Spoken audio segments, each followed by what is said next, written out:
Bonjour, aujourd'hui je vais vous lire l'histoire Le corbeau et le renard.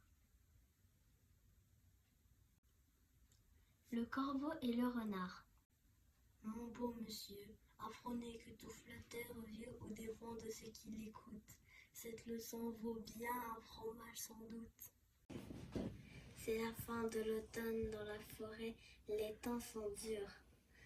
Maître renard, beau parleur, rusé et vraiment affamé. Partout la nourriture se fait rare. Pour les gros, je mangerai bien une collation avant d'hiberner, comme pour les petits.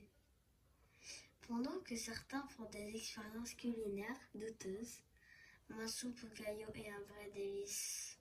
D'autres ont plus de chance. Hé hé.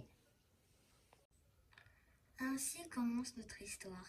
Maître Corbeau, sur un arbre perché, tient en son bec un fromage. Tous en veulent un morceau, et chacun a une stratégie. Le mensonge, la ruse et la flatterie. Un échange avantageux. La force brute. L'ours essaie en premier. Donne-moi ton fromage. Non. Grrr. Allez, juste un petit morceau. Non. Tu ne vas pas me laisser hiberner le ventre vide. Mais sans succès. Il faudrait vraiment que j'apprenne à grimper aux arbres.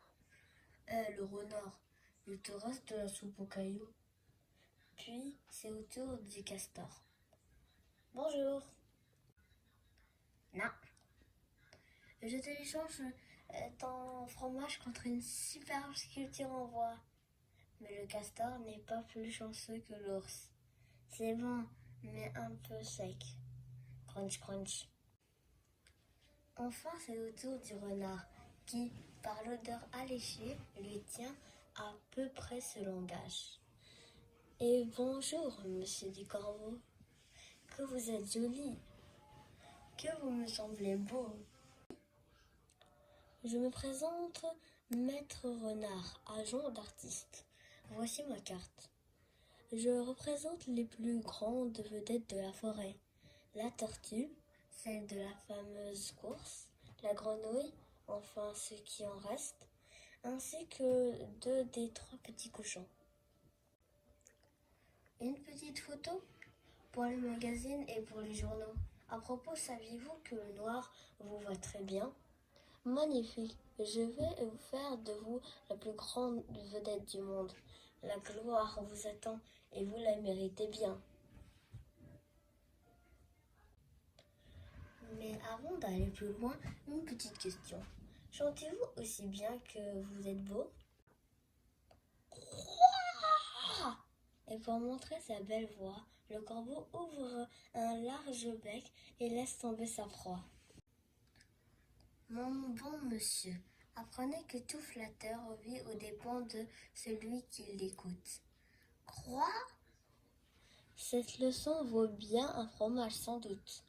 Le corbeau honteux et confus jura, mais un peu tard, qu'on ne l'y prendrait plus. Le corbeau et le renard. Maître Corbeau, sur un arbre perché, tenait en son bec un fromage. Maître Renard, par l'odeur alléchée, lui tint à peu près ce langage. Eh, bonjour, monsieur du Corbeau, que vous êtes joli, que vous me semblez beau.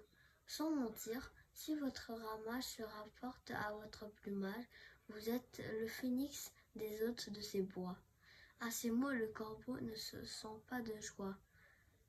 Et pour montrer sa belle voix, il ouvre un large bec, laisse tomber sa proie. Le renard s'en saisit et dit « Mon monsieur, apprenez que tout flatteur vit aux dépens de celui qui l'écoute. Ces leçons vaut bien un fromage, sans doute. » Le corbeau honteux et confus jura, mais un peu tard, qu'on ne lui prendrait plus. « Et alors, quand est-ce qu'on enregistre mon disque ?» Et voilà les amis, j'espère que vous avez aimé l'histoire. L'histoire est terminée. On se fait rendez-vous pour une prochaine histoire. Bonne nuit.